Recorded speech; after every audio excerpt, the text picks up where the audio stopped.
Good morning. The first case to come before the court today is State of Ohio v. Eboni McElroy.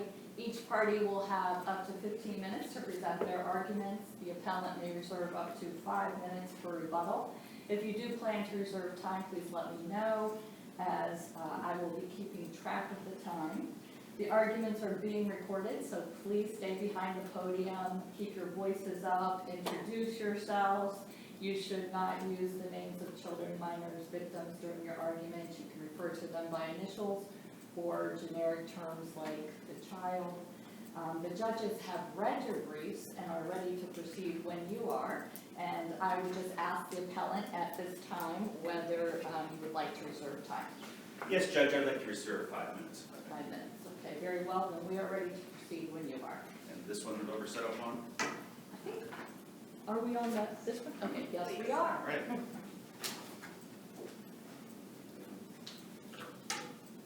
Good morning, judges. May it please the court, my name is Rick Raley, appearing today on behalf of Lorain County Prosecutor J.D. Tomlinson in the state of Ohio. And I'm appearing first today as the appellant in this case. The McElroy case had an 8-day jury trial. And after those 8 days, 12 jurors unanimously decided that the appellee was guilty of felony murder, felonious assault, and tampering with evidence. There was also a direct jury interrogatory that they determined unanimously that the defendant did not act in self-defense. After that verdict, there was a 29C motion for acquittal, and after 8 months, the trial court granted that motion, based on its finding that the state had provided insufficient evidence to disprove that self-defense was involved in this case. I'm appealing today just from that erroneous legal conclusion that the trial court can consider a self-defense claim under a sufficiency analysis when ruling on a 29C motion. I think under clear, well-established legal principles that have lasted for decades that was inappropriate to do. And I think it's important for this court in particular to issue this decision because it's happened twice now in Lorain County. And with the change in law about self-defense law, it is important for there to be guidance to our trial judges. So there's some pretty serious substantive and procedural issues that we're going to have to address today. I'm going to start out with the substance, and if we have some time, I'd like to move into some of the procedural issues that Ms. Fremke has raised on appeal. So I only have one assignment of error, and it's essentially that whenever there is a self-defense issue that's raised in a 29C motion, you cannot consider a sufficiency analysis. And I think it's been clear since Jenks in 1991. Whenever you have a Rule 29 motion, you have to consider it with all the evidence in favor of the state, whether there was sufficient evidence to prove essential elements of the offense that was charged. Essential elements are only defined by the statute under which the defendant is in charge. And here it's felonious assault, felony murder, the ones that are before us, and neither one of those refer to the absence of self-defense as an essential element of the offense charge. The trial judge here, though, and that goes back to long-standing law, that affirmative defenses are not something to be considered in a sufficiency analysis. That's because they rely on separate facts beyond the essential elements. It's confession and avoidance. Essentially, by confessing to all the elements of the offense, there's already confession that there's sufficient evidence to support the conviction. And I'd really direct this court's attention to the Messenger decision from the Ohio Supreme Court in late 2022. And I think it's really clear there that the absence of self-defense is not an element of the offense, of any offense. And that's clear even after the change in law about self-defense. In my briefs, I've also cited to the 12th District, the 8th District, and the 10th District, which have all extended the logic that you see in Messenger to apply to criminal 29 motions as well. If there aren't any questions about the substance, I'd like to address some of the procedural issues in this premise. Well, this is on 29C. Yes. Assuming for the moment that trial gone on, 29C has been filed, the judge did not think you could disprove in reasonable doubt. At this point in time, is that appropriate 29C rather than 29B to say that hasn't been met by way of the evidence standard? So I don't think that the weight of the evidence standard is appropriate for assessing a 29 motion. It's a sufficiency question. It's not a manifest weight. That's something for the Court of Appeals to decide. So if the trial court sits there, hears all the evidence and decides you have not disproven beyond a reasonable doubt the claim of self-defense, then nothing the trial court at that point could do other than say, boy, I hope the Court of Appeals gets it done.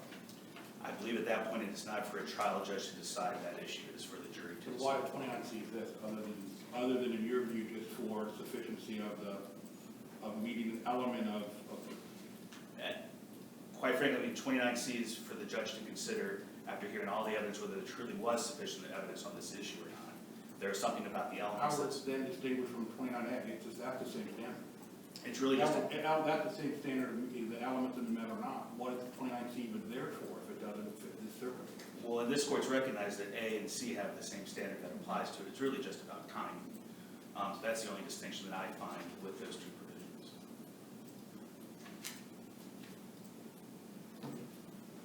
And, you know, the concern is that if we read into that the judge has to consider beyond this, something beyond, you know, weight of the evidence, then it's not, there's really 12 jurors, there's really 13 jurors, and that's not what Rule 29 is intended to. Did Messenger deal with the 29C or motion? Pardon? Did Messenger involve the 29C motion? Messenger did not explicitly. However, I think that, you know, the Boleyn case from the 12th District is actually a good explanation about why the logic that applies in Messenger also applies to Rule 29 motions. And, you know, that's why I think it's very important for this court to issue a decision as well, because Ms. Bremke does bring up, and she parses that decision instead, does point out it's about the appellate standard. And a judge could use that in the future. And the problem with granting the 29 motion is it forecloses the opportunity for the state to vindicate an offense that a defendant has been found guilty of. At this point, we are unable to do anything in this particular case. But in the future, we would like to have case law where we tell judges they cannot consider this when they are considering the 29C motion. And just a couple of statements about the procedural issues that are raised here. I do not believe that under this court's case law, we have to wait for a final appeal of order before we bring this action. Our motion for leave to file this appeal is under Article 5C and 2945.67. That does not refer to the waiting for a final appeal of order. I just have to wait for a legal conclusion that is wrong, and I have to appeal within 30 days of that entry. And the final thing I'd like to point about the procedural issues, I do not think that this is intertwined with the facts. I'm not asking you to consider really the factual circumstances here. What matters is there was a trial, there was a verdict, the judge decided I'm going to look at self-defense under sufficiency analysis, and I'm now going to overturn that jury verdict. Those are the only facts that matter for this court's consideration. So if there's no further questions, I reserve my remaining time for rebuttal. Thank you. Okay, you will have a full 5 minutes for rebuttal. Thank you.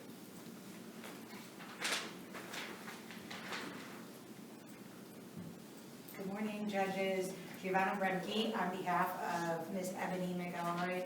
I did want to first address the court and remind the court that Ms. McElroy did file a motion to dismiss, and this court only provisionally granted the appeal. Previously, the state has, and they mentioned this, has brought this issue up in the Janelle Smith matter, and this court reviewed the briefs, did the oral argument, and then dismissed the case. It's identical circumstances, near identical circumstances, and I would ask that, again, under the same principles, that you dismiss this appeal. Finality, in the Smith case, it was dismissed for lack of finality, or why was Smith dismissed? Dismissed for lack of, I believe it was lack of jurisdiction to hear the matter, because of, I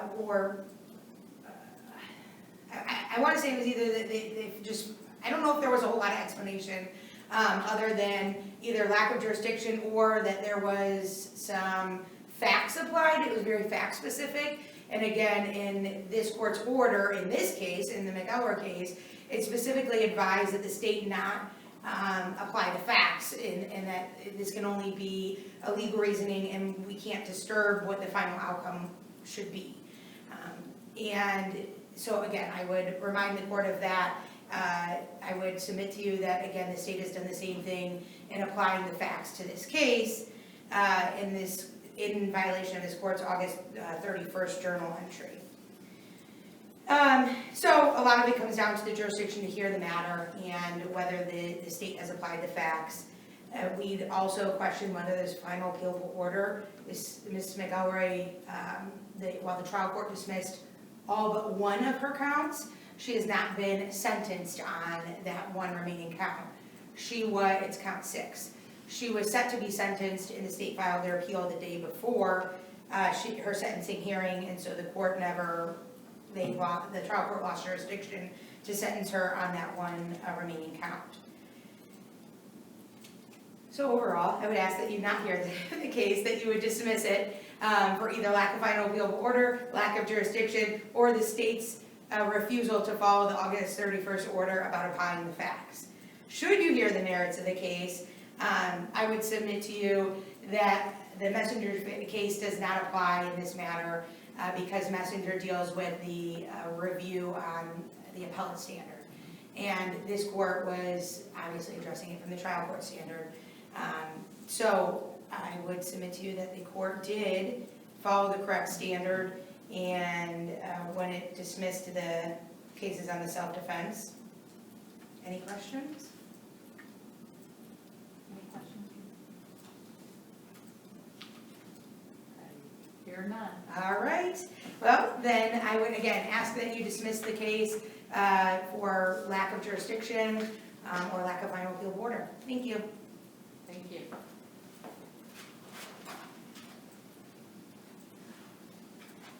Just briefly, if I may, Your Honor.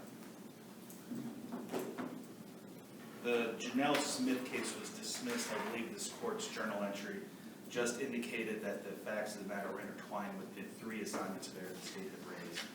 It was a little more complicated than this current analysis I presented to you, and the court at that time determined that it was not an appropriate vehicle under Applicable 5. I think it's very different here. It's a very discrete legal issue. I really provided facts summary and a transcript for this court just for context and to avoid any issues with, there's no transcript in the record, so we presume regularity. So I want to provide that update on this in some other cases. I believe this court needs to stay in my assignment of error issue of holding about the proper standard under 29C for self-defense claims.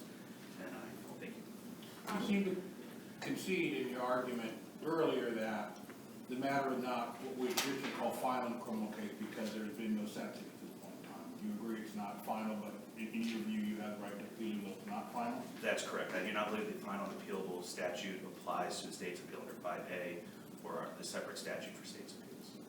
And I think this court's previous case law, especially I believe the not Rivera, because Rivera had some separate language than you would think. The Supreme Court decision in Craig and Jackson and Ross, which I cite in my materials, I believe pretty well point out that I have the right to do it. Can you tell me the literal language of 29C? Judge, you stuck me on that one. I don't have it on the top of my mind right now. But it's about the conviction, is my point. Yes. And when we talk about a burden shift of self-defense being on the prosecution, wouldn't the court be weighing the elements of self-defense then in that situation? Hasn't that burden shift changed all this? Because it's no longer an affirmative defense that requires the burden to be on the defense, but rather the prosecution. So it still is identified as affirmative defense, and there is a burden of production that the defendant must meet before the burden of persuasion comes onto the state. Before you get that jury instruction, correct? Correct, yes. But once you get the jury instruction, the burden is then on the prosecution, and then you have an evidentiary burden. Yes, and I believe that that's something that when it goes to weight of evidence, yes, but I don't believe it relates to the sufficiency standard because it's different elements. It's almost like when you're looking at a 29C motion on just an offense, you only look at the statute for what you have to actually determine what's been satisfied. There's nothing in there about self-defense, and that's It's what been the statute says conviction. correct. Yes. It doesn't say the elements of each offense, but there wouldn't be a conviction if the state doesn't meet its burden, correct? Correct, but I think that's only after the burden of production has been satisfied. So I don't think that that is a distinction here that the court would latch on to. Further questions? Thank you, judges. Thank you. The court will take the issue under advisement and issue a decision in due course. Thank you both for your presentations. The clerk of courts will mail a copy of the decision to you on the day it's released, and the opinions will also be posted on the Ohio Supreme Court website.